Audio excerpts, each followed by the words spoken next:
Bonjour, donc bienvenue dans cette Web TV sur la simulation et les outils immersifs dans l'apprentissage. C'est une Web TV donc dédiée aux outils de réalité virtuelle augmentée. Ça a déjà été abordé une fois auparavant. On va regarder ce qui a été abordé. Est-ce que là on va pouvoir compléter par rapport à l'année à venir, l'année 2020. Donc déjà ce qu'on va voir sur cette Web TV, ça va être l'avancement des technologies en 2019 et surtout 2020. Un petit cas d'usage, donc un projet sur lequel on a été amené à travailler au CAFOC de Dijon et qui va être déployé pour l'année 2020. Ensuite, je pense que ça sera assez intéressant d'aborder les techniques qui permettent de reproduire des environnements virtuels et de simuler des situations. Donc des situations de travail, des différentes simulations avec pour l'industrie, par exemple, des niveaux de pression, des interactions attendues, voilà, tout ce qui va permettre donc l'interaction. Ensuite, on abordera les différents outils immersifs, donc en fait, quelle est la différence entre la réalité virtuelle et augmentée, et de manière pratique, comment mettre en œuvre un dispositif plutôt qu'un autre. Et en dernier lieu, le déploiement, donc ça va être quels sont les outils mis à disposition des entreprises et des institutions pour déployer ce matériel, et puis également dans la pratique, en quoi ça consiste, quelle charge de travail ça nécessite et quel budget. Dans un premier temps, il faut savoir que, donc, comme j'ai dit, il y a la Web TV de Béatrice qui date de juin 2019, qui est donc assez récente et qui a été très bien réalisée puisqu'elle aborde les concepts de réalité virtuelle et augmentée. Donc pour ne pas faire de redite, je vais plutôt compléter un petit peu ce que Béatrice a expliqué. Et sur l'aspect déploiement, je m'attarderai un peu plus pour voir concrètement 2019 en quoi ça va consister et quels services, quels appareils je pourrais conseiller personnellement d'expérience. Donc dans un premier temps, quels sont les plus et les moins de la réalité virtuelle, la réalité augmentée pour 2020 ? Je commence par le positif. On a des offres entreprises donc, qui voient le jour, qu'on appelle MDM, donc pour Mobile Device Management. Ça veut dire système de gestion à distance de son matériel, de son parc d'appareils. C'est un point positif parce que ça permet concrètement sur place une gestion facilitée pour les formateurs qui vont servir du matériel, qui est même transparente en fait. Et puis, c'est également du coup des données qui remontent sur une interface de pilotage de vos appareils pour savoir le temps d'utilisation des appareils, pour savoir si tous les modules ont été utilisés, enfin, pour savoir beaucoup de choses. Ça se manifeste par ce genre de choses, hein, concrètement. Ça, c'est un kit, voilà, un Oculus Quest, un casque de réalité virtuelle mobile qui est lui autonome. Alors, il en existe d'autres, hein, pour citer l'équivalent chez une autre marque, il y a le HTC Focus. Ce sont des casques mobiles. Ils ne permettent pas tous les mêmes choses, donc il faut bien comparer les avantages et inconvénients de chacun. Mais voilà, l'appareil mobile en MDM, c'est un casque que vous pouvez envoyer à un collaborateur, un formateur par colis. Et puis normalement, il est censé, sans connaissance particulière, pouvoir facilement s'en servir. Donc c'est pour ça que c'est important, ces offres en MDM, c'est qu'en 2020, ça facilite la mise en place de ce matériel. Également le coût a baissé un petit peu, puisqu'en fait si on compare entre 2016, 17, 18 et 19 et puis 2020, les offres sur le marché, eh ben, on a justement ces casques autonomes qui sont apparus et qui permettent d'éviter avoir à acheter un ordinateur. Alors un PC, il fallait savoir que c'était un budget d'à peu près 2000 €, un casque de réalité virtuelle pour PC à peu près 1500 €, et du coup on se retrouvait facilement à 3500 €, voire avec les accessoires. Là, c'est vrai qu'un Oculus Quest, un Vive Focus, on est en dessous des 1500 € pour l'appareil. Simplement, gardez en tête que la gestion à distance est payante souvent. Alors, elle l'est chez Oculus, elle ne l'est pas chez HTC. L'un permet des choses, l'autre non. Donc, en gros, voilà, comparez encore une fois, mais on reste dans un budget qui est inférieur à celui qu'on avait avant avec un PC. Également, plus de souplesse pour développer les contenus, c'est qu'en fait les ressources pour développeurs sont de plus en plus disponibles sur des outils en réalité virtuelle, les normes elles évoluent, et ça va donner en gros chez les prestataires que vous serez amené à sélectionner, ou si vous souhaitez faire des contenus vous-même, plus de ressources, plus de documentation, plus d'outils permettant de l'animation facile, permettant de développer de l'interactivité plus rapidement. Donc en termes logiciels, ça évolue vite, et dans le bon sens, c'est-à-dire que ça se standardise. Du coup, vous allez avoir des contenus plus uniformes entre eux, et développer plus facilement ou plus rapidement, en tout cas. Les aspects encore négatifs en 2020 sur les outils immersifs, notamment sur la réalité virtuelle, mais c'est un peu pareil pour la réalité augmentée, c'est qu'on doit encore avoir à faire appel à des prestataires spécialisés, donc des entreprises qui ont des compétences sur la 3D temps réel, sur le développement. Ce sont des compétences assez particulières parce qu'elles ressortent essentiellement du jeu vidéo, un petit peu aussi dans l'industrie de l'ingénierie. Il y a des ingénieurs 3D qui savent développer en réalité virtuelle. Et puis sur l'aspect modélisation, pour avoir des contenus réalistes, on parle plutôt d'artistes 3D. Donc en fait des personnes qui ont eu des formations issues du jeu vidéo. C'est donc assez complexe à trouver, des prestataires qui vous développeront sur des coûts raisonnables des contenus de qualité. Donc c'est pour ça qu'il faut faire une veille assez complète sur les prestataires que vous pouvez être amené à rechercher, de sorte à tomber sur là où les bonnes personnes qui ont également, et surtout c'est là l'intérêt, des contenus similaires à ce que vous souhaitez faire, qui sont cohérents en style graphique, qui sont cohérents sur l'expérience de développement par rapport à vos projets, à vos formations que vous souhaiterez développer. Il y a également très peu d'offres par rapport à d'autres domaines, ceux de l'e-learning en vidéo par exemple. Il y a très peu d'offres de contenus sur étagère, donc des contenus déjà prêts et qui sont vendus par poste, parce que c'est assez récent, parce que comme j'ai dit, ces outils facilités ne sont là que depuis quelques mois finalement, à mon sens. Du coup, ça donne quelques contenus existants sur par exemple la sécurité incendie, des modules sur l'hygiène. Vous avez des prestataires en France notamment qui proposent déjà ce genre de choses, donc n'hésitez pas à les comparer et voir un petit peu ce que chacun propose. Parfois c'est assez évolué sur les interactions, parfois ce sera plutôt graphiquement immersif et réaliste, parfois les deux. Donc en fonction de vos besoins et de vos objectifs, sélectionnez bien le prestataire. Mais si jamais ça n'existe pas parce que vous avez un module très spécifique à développer, va falloir le faire donc sur mesure, ce qui est ici plus coûteux, surtout sur des contenus immersifs, parce que, comme on l'a vu, des prestataires spécialisés. Dernièrement, l'ergonomie a beaucoup évolué sur des casques comme ceux-là, par exemple, parce que voilà, l'installation elle se fait vite, le casque va repérer son environnement pour vous mettre des barrières de sécurité, ça se fait un peu tout seul maintenant, donc il y a des grandes avancées, mais on sent encore qu'il y a une friction technologique. C'est-à-dire que les personnes qui ne sont pas à l'aise avec forcément le numérique, et encore moins avec des outils immersifs comme ceux-là, auront du mal dans un premier temps à se faire à l'outil. C'est normal, il faudra dédier quelques minutes d'apprentissage sur comment se déplacer, gérer sa place dans l'environnement virtuel pour éviter de rester bloqué et de ne pas pouvoir aller trop loin. Quand vous avez par exemple des formations, il faut se déplacer dans des pièces entières. Comment interagir avec l'environnement? Si je veux prendre un objet, en vrai, comment je fais? Est-ce que vous savez, avec cette manette, comment prendre un objet? En fait, pas forcément, ça va dépendre du programme. Il y a des programmes où, pour prendre un objet, il faudra saisir ce bouton, d'autres où ça sera celui-là. Donc en fait, les contenus n'étant pas tous homogènes, il y a aussi une friction qui se fait de ce côté-là. Donc il faut laisser un petit peu de temps pour la prise en main avant un TP virtuel, avant une formation virtuelle, pour l'apprenant, parce que tous n'auront pas le même niveau d'aisance sur ces outils. Ça tend à s'améliorer puisque les personnes auront de plus en plus l'occasion de tester et d'être à l'aise dans les casques de réalité virtuelle, sur des applis en réalité augmentée. Donc, voilà, ça va évoluer, mais dans un premier temps, dédier une phase apprentissage de l'outil avant de se lancer directement dans la formation. C'est généralement quelques minutes. Donc je vais vous montrer un petit cas d'usage qu'on a réalisé pour que ça soit plus parlant, plus concret pour vous. Ça va se passer en 2020, donc j'ai pris ce projet. C'est un projet qu'on a réalisé donc, au sein du CAFOC de Dijon pour Interact, un dispositif dans le bâtiment qui tend à faciliter pour les formateurs la compréhension des bonnes pratiques donc dans le bâtiment sur tout ce qui est normes écologiques.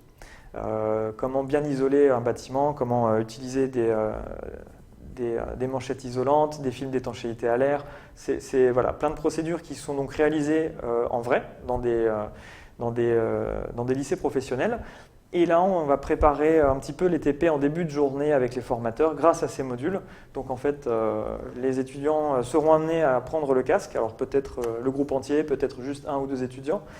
Ça sera projeté sur un écran. Et donc ils vont manipuler les objets, les outils et puis les consommables qu'ils vont utiliser sur le chantier virtuellement avant de le faire en vrai.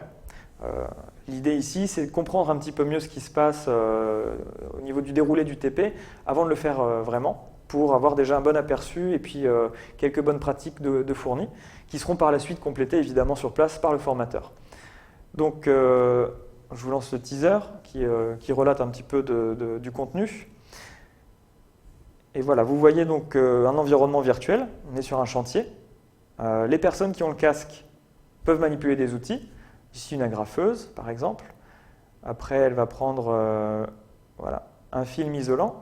Elle va le placer. Donc, on se rend bien compte en regardant cette vidéo que ce n'est pas très réaliste sur le travail, la dextérité, mais plutôt, ça permet de voir quelles sont les phases, quel est l'ordre de montage et quelles sont les bonnes pratiques avant de le faire en vrai. On le déploie sur 12 sites. On va faire un déploiement progressif. Ça, c'est un financement qui est européen et régional, puisque c'est le projet, c'est le financement Pacte qui est européen, et le Conseil régional de Bourgogne qui finance le matériel. Et on a 4 premiers TP qui vont être déployés de 5 à 10 minutes chacun. Le lancement va se faire par l'intermédiaire de ce que vous voyez, donc un code à fournir pour que le formateur donne le code en début de TP et que l'apprenant le tape et arrive dedans. L'intérêt, c'est que le formateur simplement garde la main sur ce qu'il veut montrer à l'apprenant, sur le TP qu'il veut lancer, et qu'on ne s'éparpille pas en début de TP. Il y a une 60aine d'interactions, ça nécessite quand même 6 mois de développement, donc c'est assez long pour une personne, parce que c'était notre premier projet en interne en réalité virtuelle, et puis aussi parce qu'il y a quand même beaucoup d'interactions à développer. Alors, vous avez vu ici un teaser qui était fait sur des environnements en 3D. Il y a d'autres techniques qui existent. Donc là, je vais en résumer 3 pour vous expliquer un peu quelles sont les différences dans ces environnements immersifs. Vous pouvez, vous en interne, quelles que soient vos compétences, et si vous êtes un petit peu à l'aise avec le numérique, déjà faire les vôtres.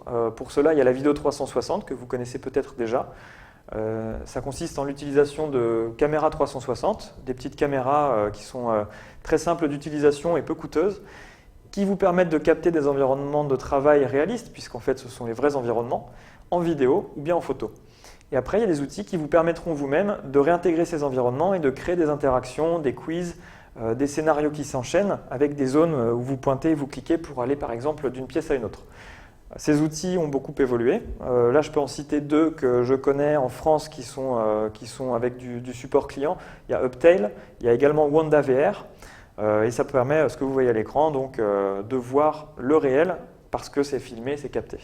Donc l'avantage, c'est ça, hein, c'est beaucoup pour des projets où vous souhaiterez avoir des personnes mises en situation, puisque vous aurez leurs expressions de visage qui seront conservées, ça sera immersif et ça sera peu coûteux pour autant, parce que c'est filmé et donc c'est plus simple à maîtriser. Il faut savoir que depuis quelques années, grâce à ces petites caméras et puis les applications qui vont avec, vous le faites vous-même et il n'y a surtout plus l'étape qui était nécessaire avant de recoudre les vidéos. Je dis recoudre parce que le terme anglais c'est stitch, c'est de réassembler les vidéos. Ça maintenant c'est fait automatiquement et puis en quelques heures de travail, vous avez toutes vos vidéos qui sont prêtes et vous pouvez les mettre en scène sur ces plateformes qui sont payantes. Et encore une fois avec des systèmes qui sont assez souples en fonction de vos besoins. Donc je vous invite à essayer et vous faire un avis sur ces outils. Le deuxième rendu que l'on pourrait avoir dans ces environnements immersifs, bien vous l'avez déjà vu, c'est ce qu'on a mis en place. C'est des environnements 3D, donc c'est de la modélisation. Ça peut être également des plans industriels, des objets industriels réadaptés, du BIM aussi, donc les plans de bâtiments en 3D qui peuvent être replacés dans un contexte virtuel. Mais sinon, la plupart du temps, c'est de la modélisation. Donc c'est acheter des ressources 3D existantes ou bien les faire soi-même, ou les faire faire, pour votre besoin. Ça a le mérite d'être du sur-mesure, d'être quand même très réaliste, et de pouvoir créer n'importe quel type d'interaction sur les objets que vous allez mettre en scène et manipuler.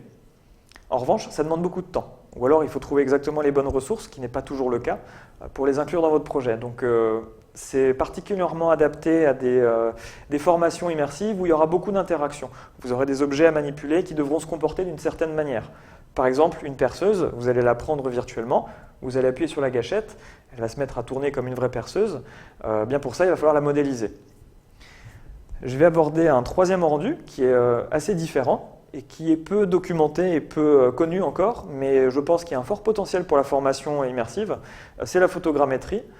C'est une méthode qui est assez ancienne, mais qui est récemment beaucoup plus utilisée pour ces environnements immersifs, parce qu'elle permet de reproduire fidèlement une situation, un lieu de travail, et puis également des objets. Le désavantage par rapport à ce que vous avez vu des modélisations, c'est que c'est des objets ou des lieux figés. Il va falloir les retravailler pour les rendre interactifs. En revanche, ils sont extrêmement réalistes puisque c'est une méthode qui, à la base, à partir de beaucoup de photos, reconstruit ces environnements en 3D. Donc elle est réelle. Ce que vous voyez, c'est vraiment l'objet qui a été numérisé.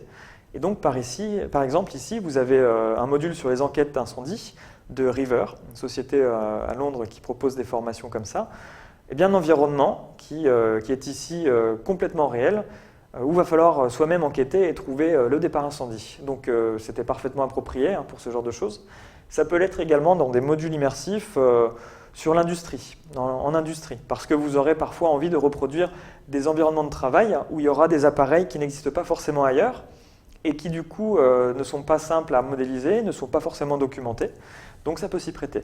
Par exemple, de la tuyauterie dans un environnement industriel, ce n'est pas forcément existant en 3D parce que ça n'a pas été déjà documenté, mais ça a été fait par des différentes sociétés qui sont intervenues sur votre site industriel. Et donc, vous allez être obligé de repartir à l'envers, donc recapter le réel pour le documenter en 3D. Donc là, c'est cette technique qui peut être appropriée. Ça peut être intégré dans des lecteurs 3D web, donc dans quel cas vos contenus immersifs peuvent être finalement disponibles sur des sites web pour n'importe quel appareil, un PC, un téléphone, mais ça peut être également intégré donc, dans des casques comme cela, ou bien en réalité augmentée avec votre téléphone, grâce à des moteurs 3D. Donc c'est des moteurs que les prestataires utilisent, Unreal Engine, Unity 3D. Il n'y en a pas beaucoup d'autres qui existent, c'est surtout ceux-là qui sont utilisés pour les outils immersifs. Ils ne permettent pas la même chose. Certains sont plus à l'aise sur Unreal Engine, d'autres sur Unity. Voilà. En tout cas, il faut savoir, si je reviens un petit peu en arrière, que la vidéo 360, la 3D modélisée ou bien la 3D captée à partir du réel, donc la photogrammétrie, ce sont différents rendus, mais qui peuvent être exploités sur des sites web, pour des PC, pour des téléphones, dans des casques de réalité virtuelle. Les usages sont multiples. Il y a vraiment une distinction en fait, à faire entre la ressource et puis le support de destination. On peut par exemple mettre une vidéo 360 dans un casque, donc ça devient de la réalité virtuelle, mais la vidéo 360 peut également être utilisée sur des plateformes en ligne, comme on l'a vu avec par exemple Uptail ou Wanda, pour que vos apprenants puissent y accéder depuis leur PC, depuis leur téléphone. Ensuite, je vais faire maintenant une distinction entre réalité virtuelle et augmentée et quels sont les avantages et inconvénients. Donc déjà dans la réalité virtuelle, donc casque qu'on va utiliser, eh bien, il y a deux grands formats différents. C'est les casques avec PC et puis les casques autonomes. Un casque avec un PC, c'est plutôt qualitatif et très immersif parce que le PC est plus puissant évidemment qu'un appareil mobile. Vous allez pouvoir avoir, si vous choisissez un casque compatible, le suivi du regard. Le Vive Pro Eye par exemple propose cela. Donc c'est analyser avec précision ce que votre apprenant est en train de faire dans son environnement virtuel, puisque vous voyez où lui regarde en fait à l'écran. Vous avez vraiment la précision, parce que chaque œil est analysé par des petites caméras qui sont dans le casque, et il y a un rayon qui correspond à son regard, qui est projeté dans la scène 3D que vous voyez. Donc vous savez exactement, en temps réel, s'il est en train de vérifier que la fenêtre est bien fermée dans un hôpital, ce genre de choses. Donc ça peut permettre, pour des formations où il y a besoin d'analyser le comportement de l'apprenant pour faire un retour personnalisé après ça, vraiment un outil ici qui va être efficace. C'est en revanche assez cher parce qu'il faut le PC compatible réalité virtuelle. Ça commence à 1 700 € plus ou moins, 1 500, 1 700. Et puis il faut aussi le casque. Donc voilà, vous avez un budget à partir de 3 000 € pour un kit casque PC. De l'autre côté, vous avez ces appareils qui sont moins puissants, mais qui sont beaucoup plus abordables et qui sont plus simples d'usage parce qu'en fait, vous n'aurez pas installé de système de suivi du mouvement, vous n'aurez pas de câble, vous n'aurez pas installé de logiciel sur le PC à lancer. Il faudra juste donner ce casque à l'apprenant qui va le mettre et qui va voir sa zone virtuelle autour de lui apparaître pour qu'il n'aille pas trop loin, qu'il ne se blesse pas. Et là, en fait, on se rend compte qu'avec ces casques, il y a beaucoup moins de friction sur place, de friction technologique. Les formateurs savent s'en servir, a priori, parce qu'il y a un petit guide que vous allez mettre dans le kit pour lui expliquer comment s'en servir, comment lancer ces modules, et il aura besoin de rien d'autre. Simplement ces fiches TP, par exemple, pour dire que vous pouvez lancer le TP avec tel code, et puis une petite fiche pratique sur comment garder le casque chargé, le ranger, et puis délimiter avant une formation la zone de sécurité. Mais c'est tout ce qu'il y a à faire. En revanche, pour les points négatifs, eh bien, le rendu sera moins réaliste sur un casque autonome que sur un casque avec PC, parce que c'est moins puissant. Et il y a moins de contenu sur étagère, il faut le savoir aussi, parce qu'aujourd'hui en 2019 et puis demain, donc en 2020, il y aura encore peu de contenu puisque ce casque est récent. Les casques autonomes sont assez récents et du coup, de ce fait, les contenus existants sur des formations sont souvent sur des casques avec PC. Parce que ce sont des normes de développement qui ont obligé les développeurs à le faire déjà sur PC. Ils ne peuvent pas automatiquement porter, si vous voulez, leur formation sur des casques autonomes. Ça demande un petit peu d'optimisation, ça demande du temps. Donc vous aurez peut-être des prestataires dans les mois à venir qui vont le proposer, mais en tout cas, de manière certaine, progressivement. Donc, les casques autonomes sont bien si vous avez besoin de faire un projet sur mesure avec un déploiement facilité pour les formateurs, ou en tout cas ceux qui vont se servir de vos appareils et de vos formations. D'un autre côté, on a la réalité augmentée qui n'est pas du tout le même type d'outil immersif parce que ce n'est pas un casque, ce n'est pas un environnement virtuel qu'on a autour de soi, c'est plutôt dans votre environnement réel de travail, d'apprentissage, l'ajout d'informations, d'indications, de modèles 3D par rapport au réel, à ce que vous voyez vraiment. Donc ça se retranscrit soit par des écrans que vous tenez dans les mains, donc des téléphones ou des tablettes, soit par des lunettes. On peut appeler ça en anglais des wearables, c'est des choses, des objets qu'on porte. Donc wearables, lunettes. La différence, ça va être d'avoir les mains libres pour pouvoir manipuler pendant que vous travaillez donc avec vos outils habituels et quand même avoir des informations. Donc on le voit là sur la fenêtre, sur la partie de droite, on voit une personne avec un casque HoloLens de Microsoft qui travaille et il y a une personne qui est en train de l'assister, lui expliquer des contenus qu'elle va voir là où elle est en train de manipuler, donc pour une assistance sur mesure. Et on peut imaginer aussi pour des formations accompagnées vraiment avec précision. C'est donc différent de ce que vous voyez sur l'image de gauche, puisqu'on est tout seul, on a sa tablette, et puis on va avoir des informations qui vont se surimprimer sur la vidéo de ce que la tablette filme. Donc c'est du coup l'environnement réel également, sauf que vous avez les mains prises. Donc c'est un peu différent. L'avantage des tablettes et des téléphones en réalité augmentée, c'est que les utilisateurs ont déjà peut-être des appareils compatibles et que sinon c'est un plus faible investissement. Il y a des tablettes et téléphones qui commencent à moins de 500 € qui fonctionnent très très bien en réalité augmentée. Par contre, il va falloir télécharger une application. Ça peut être parfois un peu lourd si ce n'est pas optimisé. Donc il faut faire attention au poids. Ou alors il faut mettre à disposition dans votre formation avec cet outil immersif des tablettes qui sont déjà installées et qui fonctionneront directement. Pour les lunettes ou casques de réalité augmentée, c'est plus immersif parce qu'en fait vous avez un champ de vision, vous voyez en plus du réel le contenu augmenté comme s'il était là. Et c'est très précis parce que vous avez généralement des petits capteurs sur ces appareils qui se positionnent dans l'espace beaucoup mieux qu'un téléphone ou une tablette. Donc quand vous avez de la mécanique ou pour un besoin industriel, envie d'afficher des instructions de montage exactement au bon endroit, c'est plutôt cette solution qui sera à retenir. En revanche, c'est plus coûteux. Il faut commencer sur des budgets à partir de 2000 €, un peu plus, en fonction des appareils wearables, donc des lunettes. C'est également plus fragile parce qu'il faudra en prendre soin. C'est des lunettes avec des verres qui peuvent casser si elles chutent. Donc en fonction aussi de vos apprenants et de comment ça va être utilisé, ça peut être conseillé, voire déconseillé. Et c'est assez complexe à l'usage encore parce qu'il faut savoir se servir de cet outil. Il y a un petit peu d'apprentissage aussi pour être à l'aise, mais c'est vrai que les interfaces aujourd'hui tendent à se simplifier et l'ergonomie tend à être de plus en plus accessible sur ces appareils. Par exemple, sur les HoloLens 2, la dernière version HoloLens qui est sortie, donc c'est celle que vous voyez ici, quand vous avez une interface face à vous, qui est donc vue vraiment devant vous, vous avez des gros rectangles pour les boutons et vous allez appuyer avec vos mains pour les sélectionner, donc c'est vraiment facilité, n'importe qui est censé pouvoir en quelques minutes s'en servir. Alors ensuite, c'est une étape importante à garder en tête, c'est le déploiement de vos contenus. Comment vous allez sur place les proposer. Il y a différentes manières de faire, hein. Donc, je vais le prendre sur ce casque, hein, l'exemple.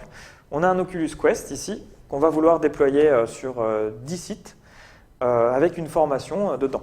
Donc c'est une application que vous avez à disposition. Donc soit vous l'avez conçue, soit vous l'avez achetée. Et maintenant, il faut la mettre dans 10 casques et les déployer, ces 10 casques, sur 10 endroits différents. Vous allez sûrement préparer les contenus et puis les envoyer par colis à vos différents interlocuteurs avec des instructions. Donc déjà, il y a une phase de préparation du matériel. Aujourd'hui, donc notamment avec ce casque, vous avez du MDM, donc de la gestion à distance de vos appareils. C'est la petite image que vous voyez à gauche, en bas à gauche, où vous avez tous vos appareils qui sont listés. Vous savez s'ils sont actifs, s'ils ont de la batterie, sur quelle version ils fonctionnent. Il y a une interface qui vous permet de gérer voilà, tout ce qui est réglage. Est-ce que vous voulez bloquer l'utilisation de ce casque à votre application uniquement? Est-ce que vous voulez le garder ouvert pour que les personnes puissent par exemple accéder à Internet, télécharger d'autres applications extérieures? C'est à vous de voir avec ce genre de plateforme. Et ensuite, vous allez pouvoir donc déployer vos contenus sur les casques. Il y a des systèmes pour qu'ils s'installent automatiquement à partir du moment où ils auront Internet. En fait, c'est un appareillage facilité où vous pouvez installer en 1 heure 10 casques sans problème. Si vous n'utilisez pas le MDM, parce que vous ne souhaitez pas l'acheter, c'est quand même une option payante, si vous souhaitez le faire manuellement, ça va être un déploiement donc casque par casque qui sera plus long. Donc gardez bien en tête que si vous êtes au-delà de par exemple 10 appareils, c'est déconseillé de le faire manuellement, hein, ce déploiement, et puis ça demande des compétences techniques un peu plus avancées. Et également sur place, ça ne sera pas gérable à distance du coup. Ça, c'est le déploiement manuel. Vous avez aussi le déploiement public. C'est de choisir de mettre ces applications à disposition du grand public pour que tout le monde y ait accès. C'est plus complexe à prévoir si vous souhaitez un déploiement sur les stores, par exemple Oculus, parce que la politique Oculus, c'est de vérifier les contenus, de savoir s'ils ont un intérêt entre guillemets public et de vous l'accepter ou vous le refuser. Il faut savoir qu'ils sont en ce moment très rigoureux sur les sélections, très difficiles, je dirais même. Et donc, il y a peu de chances d'être publié publiquement. Et la dernière option, je l'ai expliqué, donc c'est entreprise, c'est un déploiement de masse, donc MDM, pour Mobile Device Management. Donc, cette explication, vraiment, c'est pour vous sensibiliser au fait qu'il faille anticiper le déploiement. Ça risque de vous prendre du temps si ce n'est pas bien prévu, mais si vous choisissez la bonne solution, ça peut aller généralement assez vite et vous permettre d'avoir voilà, des données d'usage des appareils quand vous le souhaitez. Ensuite, je vais aborder juste 3 grandes étapes d'un projet immersif surtout, mais c'est valable aussi pour du développement logiciel, hein. En tout cas, tous les projets qui demandent d'y aller pas à pas pour bien maîtriser le projet. C'est généralement de commencer par une preuve de concept. Donc c'est l'image que vous voyez, hein. On a un circuit électronique pour faire un thermomètre pour commencer, pour vérifier que ça fonctionne, qu'on utilise les bons composants. C'est pour vous assurer que l'outil a du potentiel, pour le montrer à d'autres collaborateurs éventuellement, à des financeurs pour obtenir des budgets. Et à partir de cette preuve de concept, vous allez passer sur l'étape suivante. C'est généralement le projet, ça peut être aussi une étape intermédiaire, le produit minimum viable. Donc sur des gros projets, le MVP, c'est mettre en place quand même déjà votre contenu, le faire essayer, le faire tester, et qu'il soit déjà exploitable pour vos utilisateurs finaux. Par contre, c'est grâce à cette étape intermédiaire que vous allez obtenir des premiers retours. Donc, est-ce que ma formation, par exemple, était intéressante et efficace? Quelles difficultés vous avez rencontrées? Donc, les formateurs comme les apprenants, ce ne sont pas les mêmes utilisateurs, hein. Vous avez un utilisateur intermédiaire, le formateur, et vous avez l'apprenant, l'utilisateur final en fait, de votre formation, qui aurait peut-être pu rencontrer des difficultés sur comment se déplacer, interagir avec les objets, est-ce que les consignes étaient claires? Et donc vous allez prendre ces retours et passer sur l'étape suivante, l'industrialisation de votre application, de votre formation.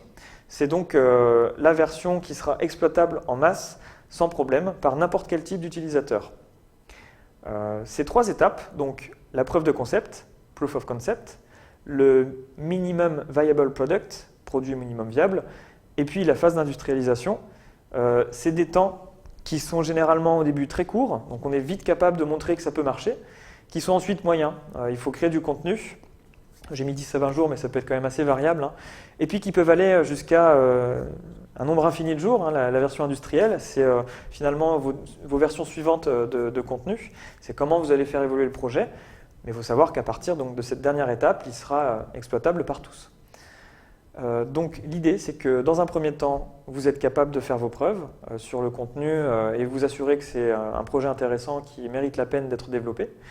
L'étape intermédiaire, c'est de rapidement sortir aussi, mais avec quand même de manière plus exhaustive, vos contenus, les faire tester et prendre des retours. Et pour finir, les déployer pour que pour n'importe quel utilisateur, ça se passe bien, ça fonctionne correctement.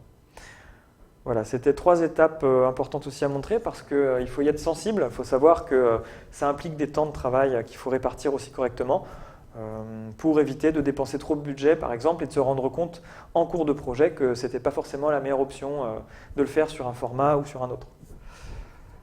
Pour terminer cette Web TV, je vais parler aussi d'un indice d'innovation. C'est l'indice TRL, Technology Readiness Level. C'est utilisé par la NASA. Donc voilà, ça peut paraître anecdotique, mais simplement l'idée c'est de regarder un petit peu ces indices et de se dire voilà, où est-ce que mon projet se situe en termes de technologie à mettre en face. Il faut savoir que si jamais vous êtes sur des principes basiques observés ou alors un concept technologique, ou si je vais sur l'indice 3, fonction critique, voilà, on a fait une preuve de concept. Ce n'est pas la même chose que le dernier indice où le système est prêt pour un déploiement à grande échelle. Donc, en fonction, il faudra choisir les bonnes technologies. Si vous avez besoin de quelque chose d'éprouvé, qui fonctionne parfaitement, et où vous pouvez y aller les yeux fermés, il ne faudra pas prendre une technologie immature parce que vous risquez d'avoir en cours de route dans le développement du projet, des aléas, des bugs rencontrés sur place. Vous pouvez avoir vraiment ce genre de soucis, particulièrement avec ces outils innovants. Les casques mobiles comme celui-ci, je dirais pour moi que on est maintenant sur un indice 9, le dernier, parce que le déploiement entreprise va être disponible dans l'année 2020, donc début 2020. Ce qui veut dire qu'en fait, vous pourrez le fournir à n'importe quelle personne, n'importe quel apprenant, et formateurs, ils seront capables de s'en servir et il n'y aura pas de souci. C'est vrai qu'en 2017-18, on était sur des systèmes, sur l'indice 7 ou 8, donc des systèmes pilotes qui étaient montrés ou alors qui étaient incorporés avec un design commercial. Donc c'était des casques que vous pouviez utiliser, mais il manquait la dernière étape, je dirais, de gestion entreprise, où les casques sont sur un réseau Internet sécurisé, où on peut piloter à distance les contenus qu'on veut rendre disponibles ou pas. Voilà, il y a une grande étape de sauter, je pense, pour ces entreprises qui proposent ces appareils, parce qu'on est sur le dernier indice d'innovation, de maturité d'une technologie. Donc 2020 est une bonne année pour s'essayer aux formations immersives, si vous choisissez les bons appareils aussi en face, et les bons prestataires, ou si vous souhaitez le faire en interne avec les bonnes compétences. Voilà, je dirais que ça va continuer d'évoluer. Surveillez, faites de la veille technologique si vous souhaitez être bien au courant des évolutions. C'est toutes les semaines, voire tous les mois qu'il y a un nouvel appareil ou des nouveaux outils pour développeurs. Donc il y a une grande veille à faire sur ce format. Ça peut demander du temps. C'est vrai que c'est encore des appareils qui demandent aussi des budgets assez conséquents.